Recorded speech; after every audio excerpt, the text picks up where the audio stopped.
Alright, so what's going on, guys? Ernest Starkness here, and today I'm going to be doing a review of the iPhone SE 2020. And without any further ado, let's get right into it. So, guys, over here I have the brand new iPhone SE 2020, and this phone is a real bang for the buck.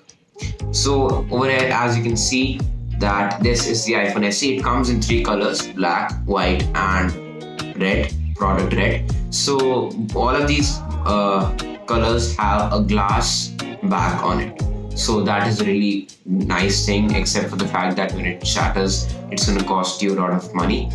And anyways, for protection I have had a matte lamination installed, and as you can see how many scratches it has on it, and it's a good thing to get a lamination installed so that your device won't get scratched.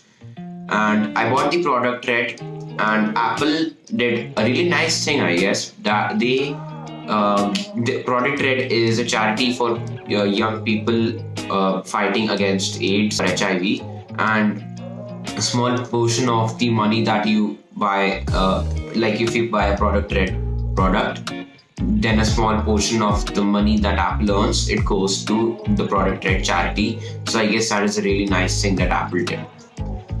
So, then we have the capacity. Okay, so the 32GB variants are not at all available anymore. I mean, to be honest, you can't even live on a 32GB phone unless you're, I don't know.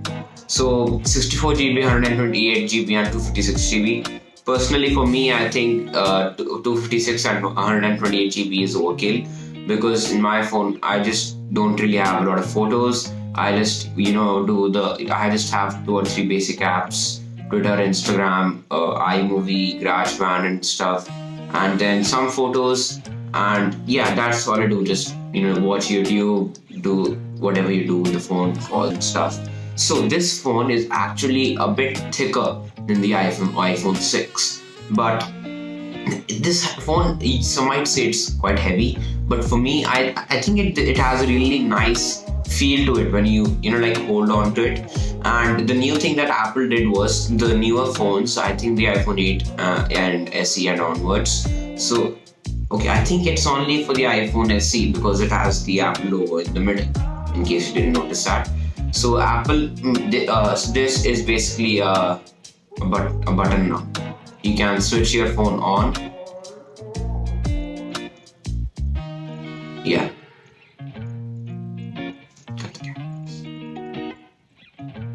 Yeah, this isn't really a very effective method, Apple. Why? So this phone is currently on. I'm going to try to switch it off. Yeah, it worked. So maybe it doesn't work on the lock screen. And for 3 touches, I've enabled this. You can just do pretty much anything. You can function it to get a screenshot, to switch your phone on and off, turn on the flashlight for Siri. You can just do it for anything. So yeah, the iPhone SE is a bit thicker than the iPhone 6, but it does come with a lot of performance. It has the A13 Bionic chip, which is the very same that you would find in an iPhone 11. So that is a pretty big thing performance-wise. This phone is 10 times better than the iPhone 6. At least that is what Apple claims. I'm going to show that to you in a bit. So yeah, this has a Retina HD 4.7-inch display, and as you can see, it is a size comparison between the iPhone 11 and the iPhone SE. Personally, I think what Apple did was they just took the leftover iPhone 8 parts and just took the camera of iPhone 11, just sabotaged parts from many phones and made this, which is why they are able to sell this phone at such low costs. If Apple is selling this phone at 28,000, you have to know this phone barely cost 4,000 or 5,000 to make. As you know, the iPhone 12 costs 20,000 rupees to make, and Apple sells it at 71,000 something. So the margin of Apple is absolutely absurd. And currently, if you have to buy the iPhone SE, it is on sale on Flipkart, Big Billion Days, or I don't know, wherever you're from. You can currently get the iPhone for 30,000 rupees, or that is $400. Yeah, $400 in the US.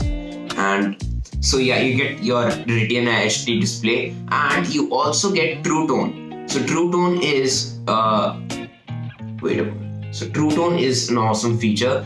What it does is it changes the color displays according to your brightness. According to your, it's not automatic brightness. It changes the color of your LCD.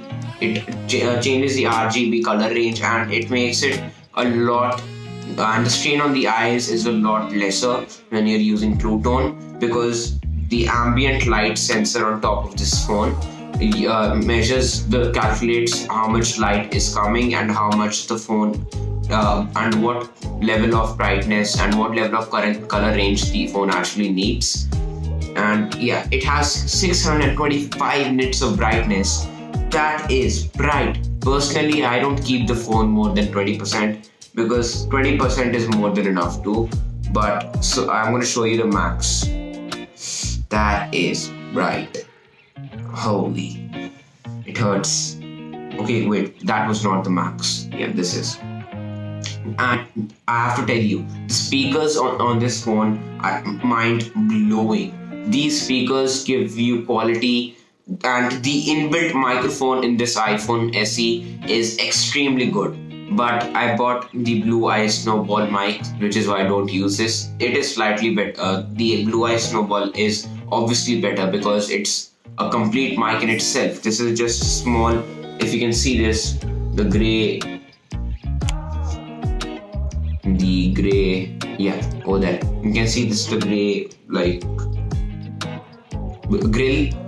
This is the microphone, and the microphone is just amazing. And yeah, so just like I told you, it has the A13 Bionic chip, and it is waterproof. So it is waterproof, but I recommend you do not use your speakers if your phone is under the water. It's a story for another time. So yeah, this has a 12 megapixel camera, and this does have a decent zoom. I wouldn't say that the zoom is too great. It has an okay zoom. And however, you do get all of these modes that you can use with your iPhone. So like in portrait mode, if I were to click a photo right now, I can use these filters. And yeah, so this phone is waterproof up to 30 minutes, and you get this 12 megapixel wide camera. Personally, for me, I don't think megapixels matters a lot, but the camera of this phone is absolutely amazing.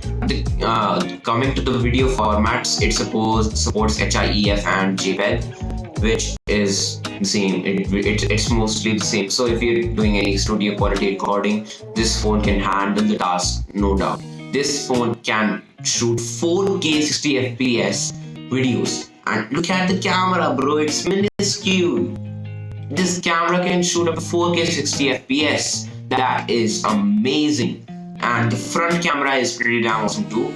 You can shoot 1080p 30 frames per second videos on it, on the front camera, which is 10 megapixels. I mean, for a front camera, that is absolutely amazing. And then we have the Touch ID. Pretty straightforward. Yeah. And then the biggest feature about this that what I think is the biggest feature for this phone is Wi-Fi 6. Wi-Fi 6 is not even in the latest laptops these days. Unless you buy a 80 or 90,000 rupee laptop, you won't get Wi-Fi 6. You'll probably get Wi-Fi 5.1 or something. The Wi-Fi 6 is amazing. So if you bought a phone in 2018 or 2019, you most probably have Wi-Fi 5. So if you get 1 Gbps speeds, then on Wi-Fi 5 you'll receive 300 megabytes per second, but on Wi-Fi 6 you'll receive 800 megabytes per second. That is how much awesome this Wi-Fi 6 is. And granted, it does not have 4G or 5G in it, but the cellular speeds are also 2.7 times better than the iPhone 6, supposedly. And the Wi-Fi 6, I'm just telling you, I can't express it to you how awesome it is. You'll just know it when you like go to YouTube and download a video. You just see how quick it is. And yeah, then we have built-in GPS. It's there. And if you use FaceTime to call somebody, the quality is absolutely amazing, but it isn't so much when you use WhatsApp. On WhatsApp, it's like I think 720p, but on FaceTime, it is absolutely amazing. And then we have Siri. I mean, come on, who uses Siri? I don't know. Then just like I told you, it has the built-in stereo speaker. So the weird thing about this phone is, I don't know if I like it or not. So first of all, you have these speakers. Then this, when you call somebody and you listen to them, you use this speaker on top. So this speaker is also used while you're like playing a song or watching a YouTube video. Both of these speakers are being used, which is nice, I guess. And I don't know, it's a good thing that Apple decided to use both of the speakers available. And yeah, so unlike most new phones, I actually got a power brick and the charger and the earpods. And by the way, the earpods are the hands down the best earphones that I have ever experienced. They are just mind blowing. And the fact that Apple even included so much of this stuff along with the budget iPhone just tells you that there's no way that they made products, especially for the iPhone SE. I think they've just grabbed stuff and engraved the logo in the middle. To be honest, I think I kind of miss the logo on the top, but I also like the logo on the middle. The shows change, and I don't know why Steve Jobs did that, but the logo was on the top and it was really, really weird. I think maybe it was because when somebody calls, you just hide. You can't see the logo, right? You can't see the logo. But when it was on top and you're calling someone, you can see the logo. I don't know, maybe it was that ideology that Steve Jobs used. Who knows? We cannot guess what was going on in that legend's mind. So you get your standard USB Type A to Lightning connector cable and your 5-watt charger, which is but this phone does support wireless charging and fast charging. So if you want to go ahead and purchase an additional 20-watt charger, so you charge your phone to full battery like in an hour and 30 minutes, but with the fast charger it's going to be done in 45 minutes.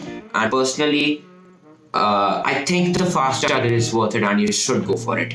And you can see that it says video playback up to 13 hours. Now battery is where I think this phone lacks, but it doesn't. I think it's kind of average. I would say it lacks, but it's kind of average. So if you use your phone a minimum of 5-6 hours, but you don't watch YouTube, you just do your Gmail and stuff, this phone is gonna hold it up no long. This phone can go up to 10 hours, 12 hours like regular if you don't you watch like 4K videos and stuff on this. Just your normal average person who does WhatsApp video calls, some voice calls, that this phone can handle that for 10 hours. But when you watch 4K videos, and this phone supports 4K videos on YouTube, and that is the OnePlus 8 only we can't even watch 4K videos on the OnePlus 8, but this little phone does support that. And personally, I was like really awestruck when I saw that this phone supports 4K video. You can watch 4K as well. I was pretty dazed. So yeah, and yeah, I guess this is pretty much it. If you go to the Apple page, you can go to the Y upgrade section and then choose the phone that you have. So if you go to the iPhone 6, you can see they both have the Retina HD display. You can see over here, this chip is fast. The iPhone 6, the new iPhone SE 2 is 4 times faster than the A8 Bionic chip and 10 times faster GPU than the A8.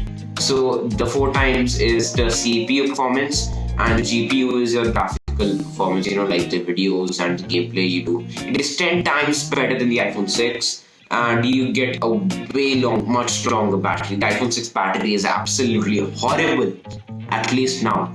It wasn't in the starting, but it is now. Also, if you're thinking how long this phone will be supported for, it's going to be supported for another 5 years. It came out in 2020. It's probably going to be maybe in 6 years. I think this phone will go up to 2025, maybe 2024, but not further than that. Because this phone does have 3 gigabytes of RAM. The iPhone 11 has 4 gigabytes, even though they have the same processors. So if you're somebody who wants to use this phone for long term, 6 to 7 years, then go for the iPhone 11, no doubt. The iPhone 11 also has a wide angle camera, and it has a bigger screen. It has much better battery life. It has a much better display and everything.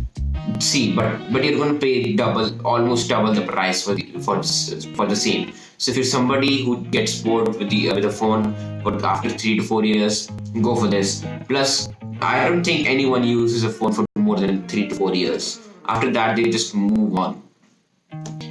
Yeah, so I guess this is going to be it. The phone. Side note: this phone also supports an eSIM, so you don't need to use a physical SIM. You have to talk about that with your data plan, with your customer service. Like if you're with Airtel, you're gonna have to call their call centers, and you're gonna have to figure it out how to do it. But it supports eSIM, so you can remove your physical SIM, and the eSIM will work just fine. I didn't see any changes in speeds and stuff, but it's just a cool feature. So alright guys, I know this video was a bit long, but this is the full review of the iPhone SE. Please like, subscribe, and share this video with people so that you can help me grow. And until next time, bye bye.